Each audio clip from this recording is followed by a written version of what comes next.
Buenas tardes. Good afternoon from the U.S. Embassy in Lima, Peru. I'm Lisa Wakefield, and today I'm hosting since Rob is traveling. I have an assistant all the way from the United States, from the great state of Arizona, who is a former English teacher named Julie, plus my daughter Jane and Jennifer are in the audience watching and listening to the dedicated English teachers of the Western Hemisphere. Today we have some great presenters. They are Katie from El Salvador and Trent from Nicaragua. They are both English fellows and will be presenting on the topic of cultural celebrations in the English classrooms.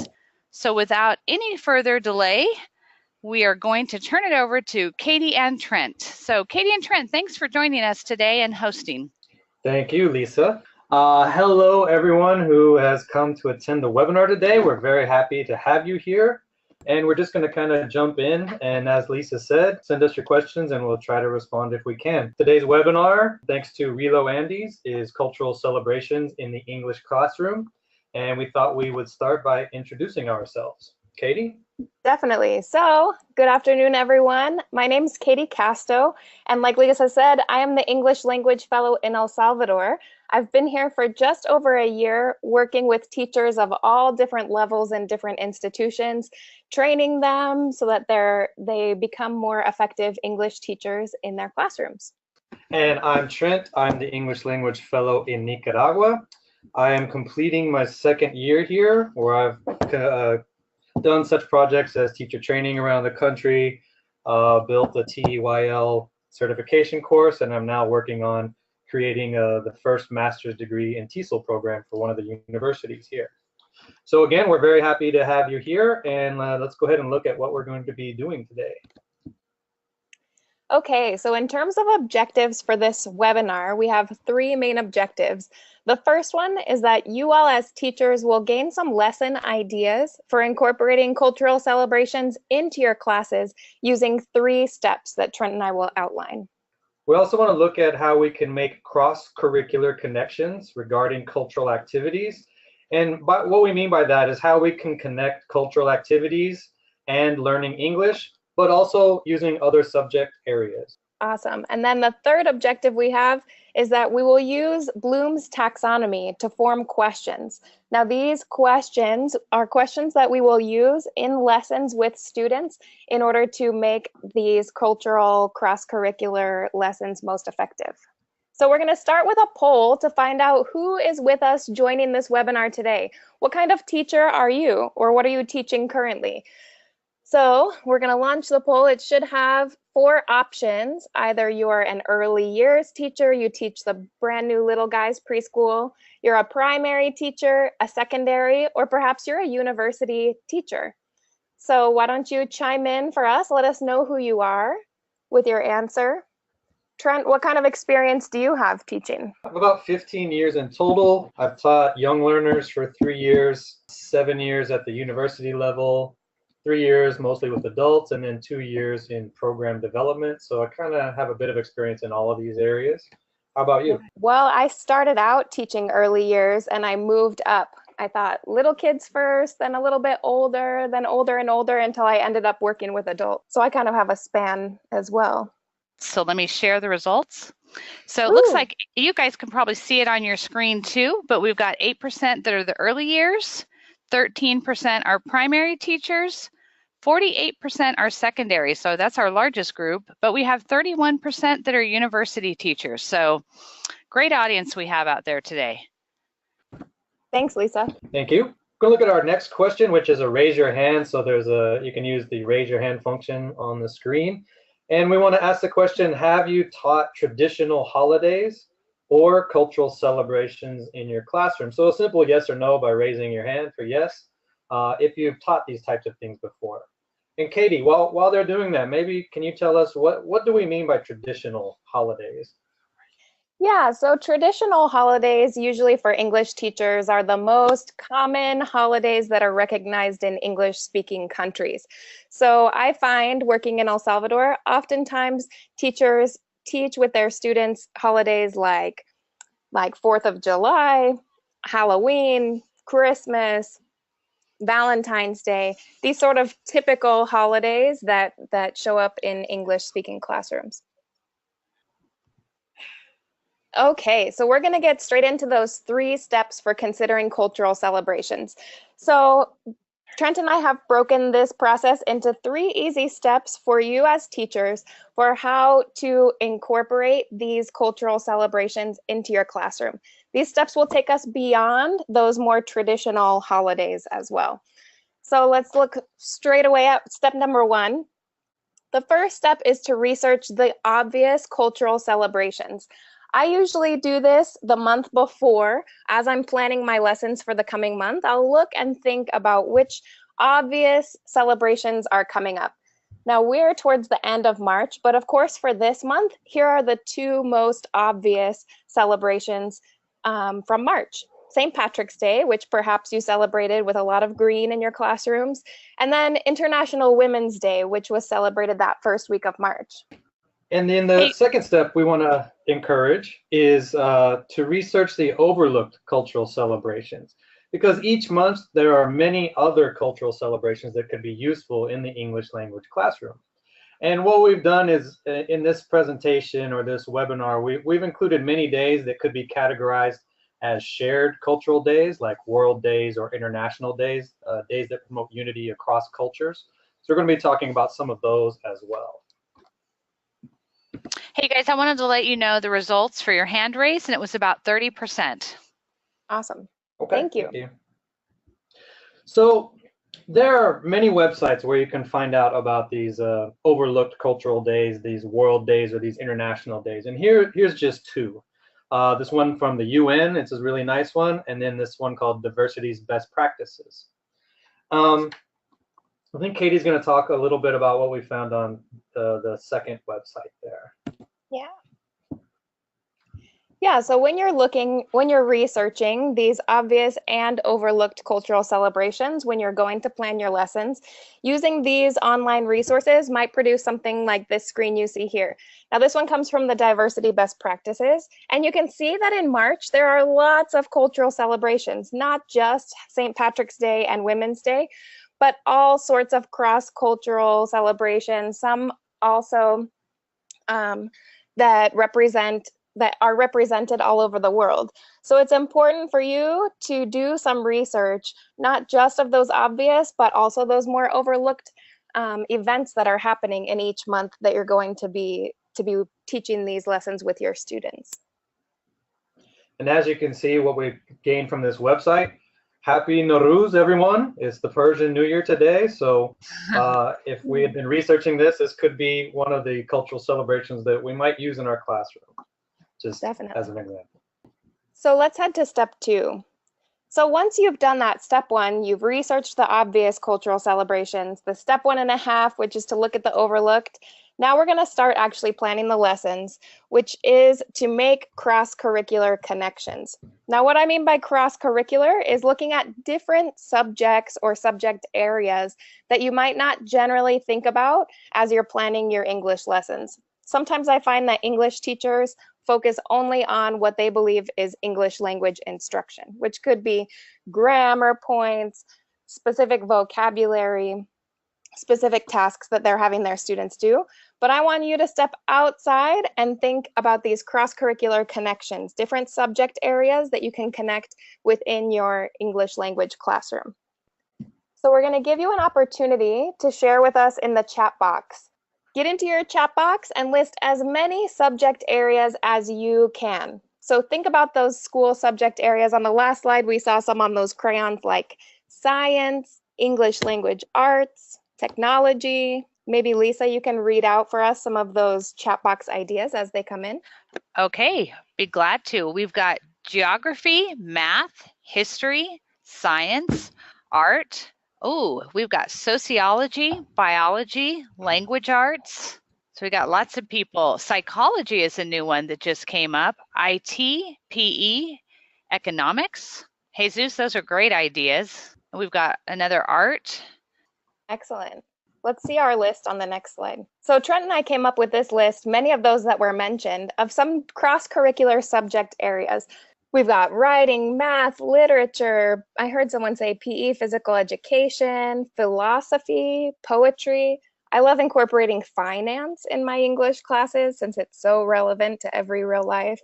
economics, religion, STEM, science, technology, engineering, mathematics combined. Remember that as an English language teacher, you have access to all of these subject areas. There's vocabulary that students can learn in English for each of these areas, and that's what we're trying to encourage, that you're reaching outside of just the norm and connecting these different subject areas within your English language classes. Hey, you guys, one that just popped up after I turned it over back to you was international relations. Ooh, excellent. That's a great idea. We're going to get into an example on the next slide. So here's a math example. Now, in an English language class, sometimes we forget that math is a subject area that we can talk to our students about. We can teach them vocabulary around math. So I created this example. It's kind of a lower level example, or especially if you're working for younger learners. It says, students will work together to add colored cereal to create a rainbow. Now, perhaps you can guess which cultural celebration this activity is related to, based on the fact that the Irish symbol, one of the St. Patrick's Day symbols, is the rainbow. So if I were teaching St. Patrick's Day to my students, in lieu of just having them create maybe a piece of art that was a rainbow, I could incorporate a different cross-curricular connection and bring some math vocabulary into an activity with these students. So that's what I'm talking about in terms of cross-curricular. Not only am I teaching them English language, my students will be working on this project together, they'll be talking about it, but they're also using math in the class with the cultural celebration. So this is just one example for St. Patrick's Day, and Trent's going to give us another one on the next slide. All right, that's a great example, Katie, thank you. So if we look at another cross-curricular area, the subject of creative writing, we can see how we could use St. Patrick's Day in that area. So in here, the teacher has provided these shamrocks, or the green clover leaves here, and they begin with the sentence stem of "I'm lucky because," and then the students complete several of these shamrocks. Now this is great for teaching or practicing aspects of cultural writing, such as different types of clauses, practicing sentence structure, or just having the students be creative. So those are some kind of lower order thinking skills that we see with traditional cultural celebrations. And so we want to look at moving beyond that, and how can we do that? So how can we expand such activities to promote further use of the English language, whether it's in the subject of English or one of these cross-curricular areas? So that brings us to step 3, which is we want to write leveled questions. So once you've made your cross-curricular connections, we can look at how to write questions appropriate to our students' level to stimulate more advanced learning. Now, what we've done here is provided a picture of Bloom's taxonomy. It's a famous taxonomy. If you're not familiar with it, it's just a way to classify learning objectives into different levels of complexity. So just real quickly, a quick review. Knowledge is at the base of the pyramid here, and it's really the precondition for all of the other skills. Knowledge is where students can recall or regurgitate information. So we see this when students cram for an exam and they pass the exam, and then a week later they can't recall the information anymore. At a higher level, we have comprehension, which is where students show basic understanding. Then we have applications, where students can use that knowledge in a new situation. Even higher is analysis, or where students can examine that knowledge in detail. Synthesis, going into higher order thinking skills. Students can change the information or create new information. And we end with evaluation, where students can give a justification, so they can present their opinion and defend their opinion, basically. So this is one of the attachments that we've provided. This is Bloom's taxonomy, but as a teacher planning kit. And as you can see, there's 6 different levels going from low level to a higher level. Each of these levels comes with a brief definition. There's some key words, which are mostly associated verbs. There are actions and outcomes that students can perform, and then there's some example questions. So what we're going to do is zoom in on these questions, and Katie's going to talk a little bit more about using leveled questions. Thanks, Trent. So let me just remind you that you can download this resource. We attached it to this presentation, so make sure you download it. To be honest, every time I plan a lesson, I pull this resource out because it makes it a lot easier for me to determine where my students are and where I'm pushing them in terms of the next level of thinking skills. So here's a little zoom in on the first 3 levels, the knowledge, comprehension, and application. And as you can see, we've connected the questions down below. In that red knowledge section, there are some more basic level recalling sort of questions like, can you select? How would you describe? What is? These tend to be the who, what, when, where, why sort of questions in that knowledge area. Now, moving beyond just the recalling of facts into the comprehension, the questions become a little bit more complex. How would you classify? How would you compare? What's the main idea? Which statements support? So those questions kind of push students beyond knowledge into the comprehension. And then finally, in this zoom in, we'll look at the application section, where the questions now begin to apply to be used in a new situation. How would you solve this using what you've learned? How would you organize? What approach would you use? How can you make use of the facts? So as you can see, the questions get more complex as we go up those leveled thinking skills. So we're going to look back at our first example, my example with the rainbow math, and I'm going to show you some questions that I might prepare for my students. So real quick, one comment I wanted to make was you can see how the level questions really show how you can apply this to any level of students. So the 3 that we see here, these are the lower level thinking skills. And what we're going to do is show you, compared with our early example, how we can get students performing in those higher order thinking skills. So remember, we had the example with math and St. Patrick's Day. Thanks, Trent. So here are 3 questions that I wrote in preparation for this activity with my students. Now, remember, as you're writing your lesson plans, it's important to write these questions before you give the lesson. Sometimes teachers think, oh, I can just wing it. I'm going to ask questions off the top of my head. But it's really important to plan these questions before using that toolkit so that you're prepared to push your students beyond that knowledge, that basic level. So here are some examples. With this activity of math, I might ask my students, how many red Fruit Loops does your rainbow have? Now, of course, that how many is in those recall, those more basic level, but look how I push it a little bit farther. What is the average number of Fruit Loops for each color of your rainbow? Now, as you see, average in this context is a math vocabulary word.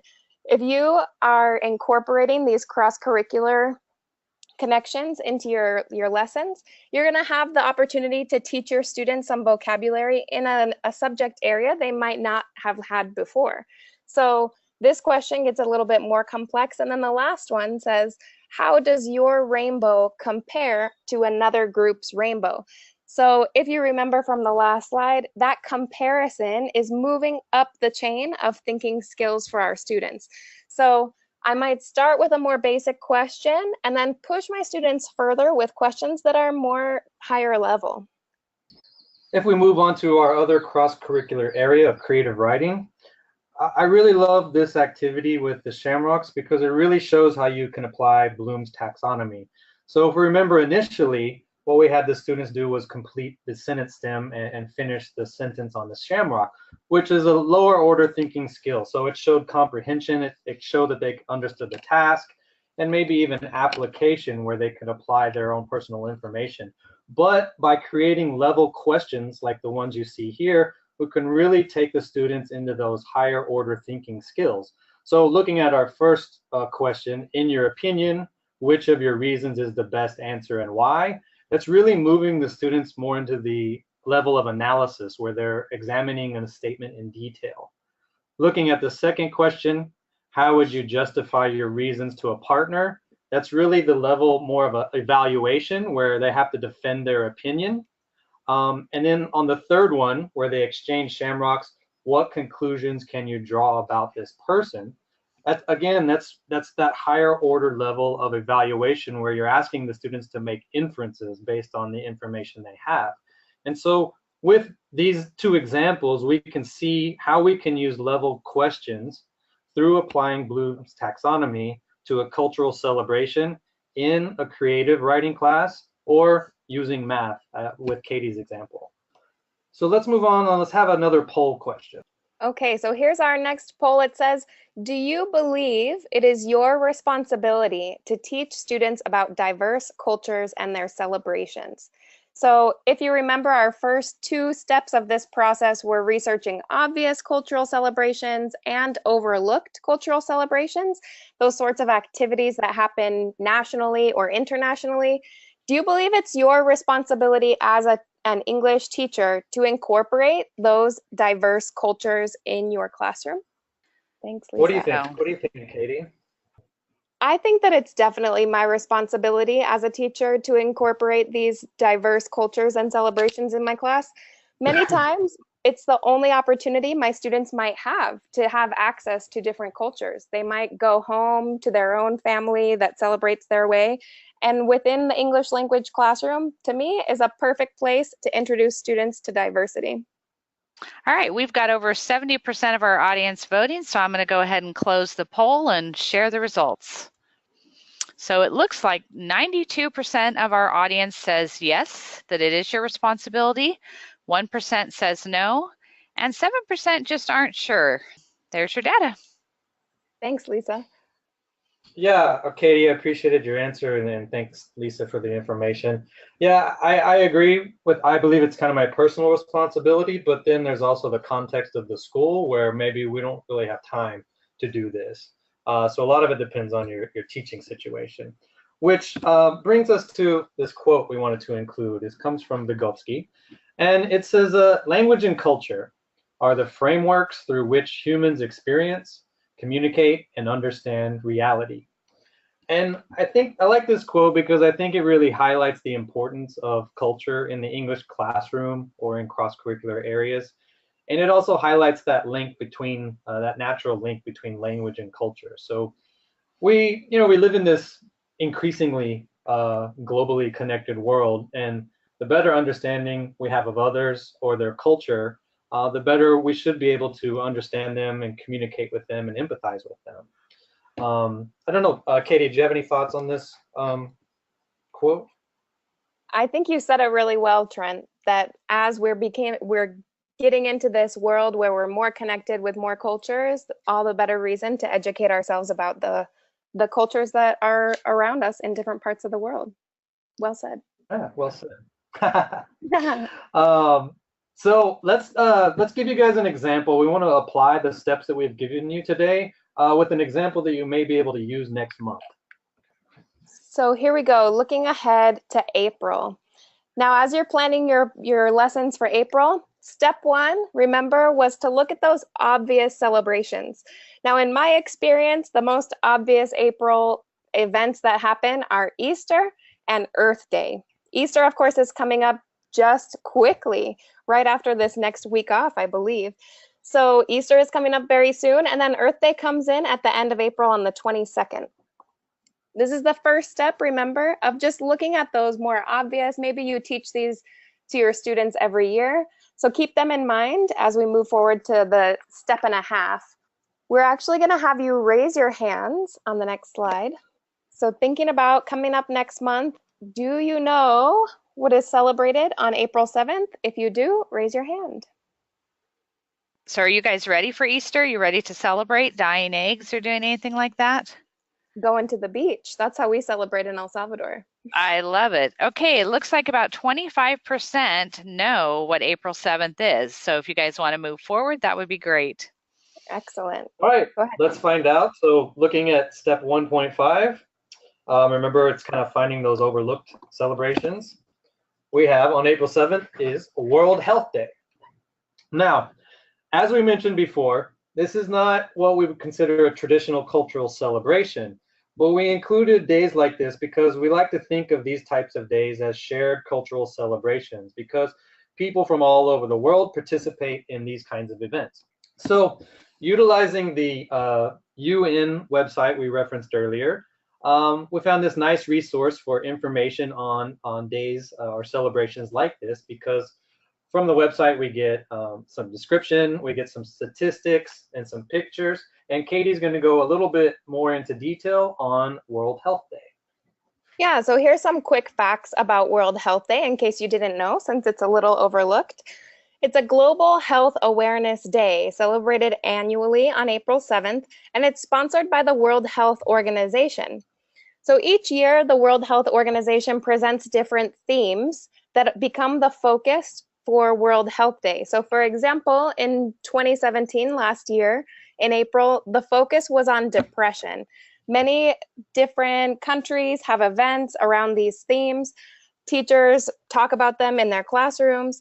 So for this year, 2018, the focus is on universal health coverage. So every year those themes change, and globally they are represented in different events and different ways. So let's look again at those cross-curricular subject areas. Remember, we saw this big list before, and some of you provided even some additional subject areas in addition to these that we have listed. But remember these cross-curricular subject areas, because I'm going to ask you to think in terms of World Health Day. If we were planning to incorporate some information about World Health Day into our classrooms, which cross-curricular connections could you make about World Health Day?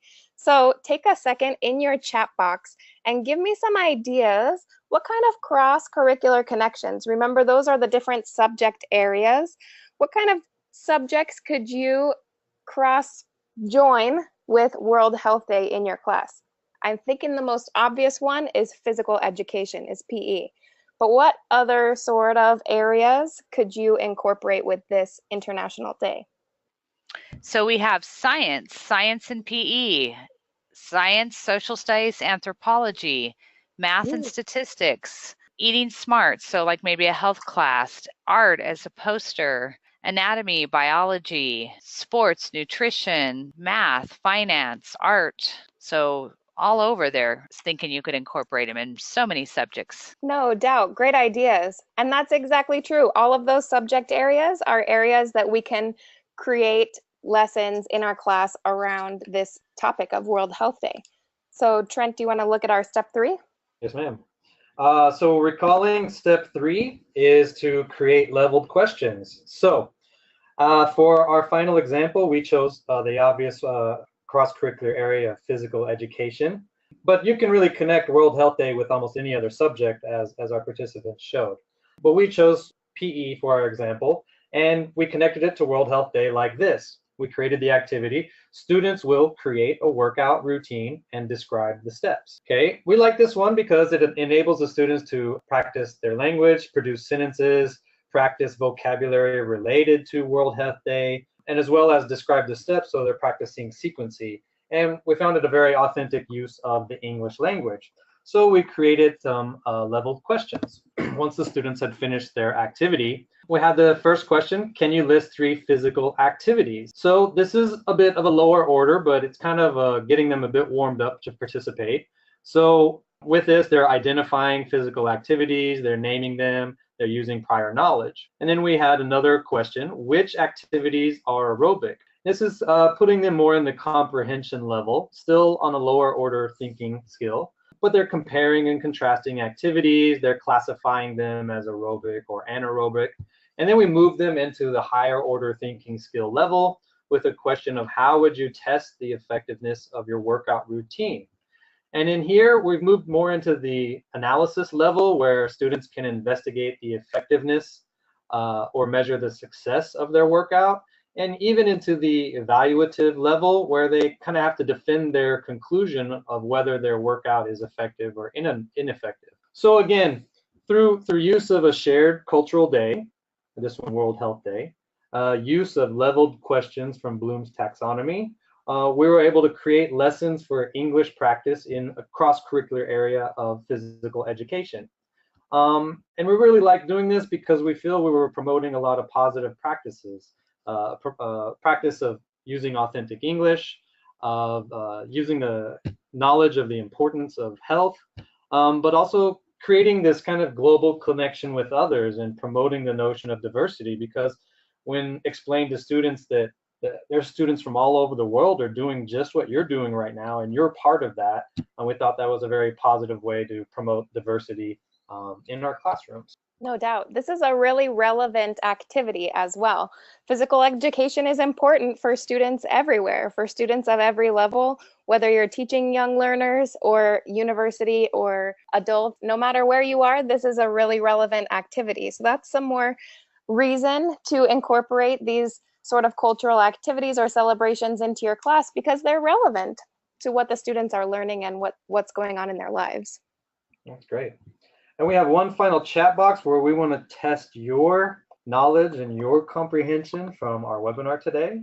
Yeah, so reach over to your chat box and list the 3 steps that you learned today from this webinar. What are the 3 steps? Maybe Lisa, do you see anyone giving us the correct 3 steps? Okay, so we're starting to get some in. And research celebrations, look for the obvious holiday, research obvious cultural celebrations and overlooked cultural celebrations. Excellent. Make cross-curricular connections. Beautiful. Right leveled questions. So yeah, I think they've got the 3 steps. Everyone's kind of throwing in a couple ideas. So here we go. We're going to review to wrap us up. We'll review those steps. The first one being to research the obvious cultural celebrations. Remember, these are the ones you might already know. It's important to research them to make sure that you have your facts straight about some of those cultural celebrations. And then the 1.5, that trick extra step, to research those overlooked cultural celebrations. Don't forget those 2 websites we referenced earlier to give you some information and also some ideas of what's going on across cultures in different parts of the world, so that you can incorporate all those different activities. And lastly, finishing up with make your cross-curricular connections. So as English teachers, we often don't just teach English, we often teach a lot of other subject areas. So make those cross-curricular connections when you can. And hopefully we successfully demonstrated how writing leveled questions not only benefits the students, but can really get them into that kind of higher order set of thinking skills. Quick reminder, we have the 3 handouts that are attached to this. We provided a 2018 diversity calendar. We provided the Bloom taxonomy for teachers, and as well as a PDF of our PowerPoint presentation here. So from Nicaragua, I want to say thank you everyone from joining from wherever you are. It's been our pleasure to participate with you today. Thanks so much from El Salvador as well. It's been an experience. This is my first webinar, so I really appreciate you all joining me and Trent today. Yeah, well, we provided our emails as well as our Facebook pages here. So if we're not able to get to your question today, please feel free to send Katie or myself, and we will answer as best that we can. Yusuf says everything was crystal clear and thank you. And Jessica says, great, thanks for sharing this. And she is from Peru. Edgar says, got it. Veronica says, thank you, Katie and Trent. Thanks for sharing with us. From Yvonne, thank you for this interesting webinar. It's going to help a lot in our classroom. And it's someone from El Salvador, Katie. It's Marcia. Yeah, I love it, Susan says. Oh, this is great. Greetings from Bolivia, from Julio. Oh, y'all rock, from the Peace Corps Peru. So you got some Peace Corps people on here. Well, let me just add in, perhaps you don't have questions right now, but as you're planning your lessons next month, after you have spring break next week, of course, as you're planning your lessons and looking at cultural celebrations coming up, don't hesitate to email me or Trent. I'm sure he feels the same, that we can help you with some of those cross-curricular connections as you're planning. There's a lot of resources, a lot of lesson ideas, and we both have a wealth of knowledge that we're willing to share. So reach out after the fact on Facebook or via email. We're both available and love chatting with teachers about lesson planning with these activities. And I do have one. Do you encourage teaching cultural celebrations from the student's country? That's from Deborah. Of course, yeah. I mean, that would fall under the first step, which is the obvious celebration. So we always suggest celebrating your own culture first, and then adding in others for that diversity perspective. Definitely. Start with what the students know and build from there. No doubt. Sometimes there are connections that you can make across cultures that you don't realize are there until you start looking at your culture where you're at. That's what I did last year with Independence Day. For El Salvador, Independence Day is in September. So we had celebrated the US Independence Day in July, and when El Salvador's independence came up in September, we were able to make some comparisons and some connections and look at how it's celebrated across our contrasting cultures. So definitely encourage your students to look at their own culture in addition to those diverse cultures around the globe. And Yoshiro wants to know, do we need to use realia? Oh, I think that when you're presenting about these cultural, activities, the more realistic, the better, of course. They are celebrated around the world. There are lots of different videos that you could utilize, resources online. Realia, in terms of something physical in your hands, maybe isn't always available to you, but trying to make the cultural celebrations as relevant as possible, I think, is important. What do you think, Trent? Yeah. And the saying, one picture is worth 1,000 words, right? So trying to describe some type of cultural celebration could be a little difficult, but showing a picture, it's instantly understandable, and it's a great conversation starter. It's a great way to identify what vocabulary the students have and what they already know about it. So yeah, whenever possible, use realia of any kind that you have available. Yeah, and a simple search can really be useful. Like Trent said, today is Persian New Year. I don't know that much about Persian New Year, to be honest, but I'm sure with a little bit of time and research on my part as a teacher, I'll be able to conjure up some pictures, perhaps a video, something that's relevant for my students to be able to really understand what's going on today for that Persian New Year. Yeah, happy Nowruz. Yeah. And then someone said, cultural is part of their curriculum at IPNAS, but how can they maximize that in class? Any ideas on that one? I think that's really getting to the cross-curricular section of this presentation. I've found as a teacher, sometimes there's pressure to focus on certain areas, or there's pressure to focus on certain grammar points, and it feels like you don't have enough time to incorporate culture or celebrations.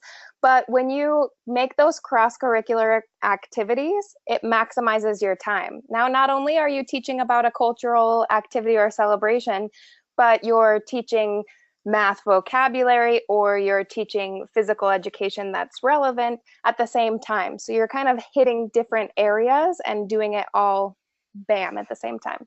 And even considering cross-curricular areas, there is the real positive thing that can happen, and you work with other teachers, such as math teachers or science teachers, and you guys can kind of create a lesson together that augments one another. So you're teaching the cultural aspect, and then the math teacher is reinforcing something that you've done with, for example, the St. Patrick's Day lesson that we showed earlier. So yeah, there's a lot of ways that you can really expand that across the school and curriculum. That's a good idea, Trent. We have a lot of people asking how often, how much. Do you have any suggestions for them on, should they do one cultural lesson a month, every couple weeks? What are your thoughts on that? My thought is whenever possible include it, but I'm really big into culture. I did my dissertation on language and culture, so I always include it, and I think a bit of it is up to the teacher's discretion. It's up to other responsibilities the school is placing on them, as well as their ability to present that cultural in a positive way. For me, it's really depends on the teacher and the situation. No doubt. It also doesn't have to be a full 2-hour lesson focused just on this cultural celebration. Sometimes it's worth looking at the calendar, seeing what's celebrated, and mentioning it in a warm-up, perhaps. Maybe you're one of those teachers that likes to have your students engage in a warm-up where they're practicing a grammar point, and instead of having them practice on something random, have them practice on some information around a cultural celebration that's happening that day. You can incorporate it very minimally and then proceed on with whatever you feel like you need to do that day for your lesson. But at least it's been mentioned and the students are made aware that there's something culturally happening that day in the world, maybe not where they are at. This is an idea that came in, and this is kind of a fun one. They worked with vocabulary and giving directions, and finally they had to practice that by hunting for eggs. Oh, that is a fun activity. Yeah, so teaching, maybe imperatives and how to give directions and go on an Easter egg hunt. Mm-hmm. Yeah, that's a beautiful idea. Very creative. Yeah. All right. Well, Katie and Trent, you guys have been amazing. Thank you so much for hosting our March webinar. So our next webinar will be on the 25th of April, 3 p.m. Lima time. So have a great evening, everybody. Thank you, everyone. Thanks, Lisa. You Thanks, bet. Lisa. Thanks, everybody.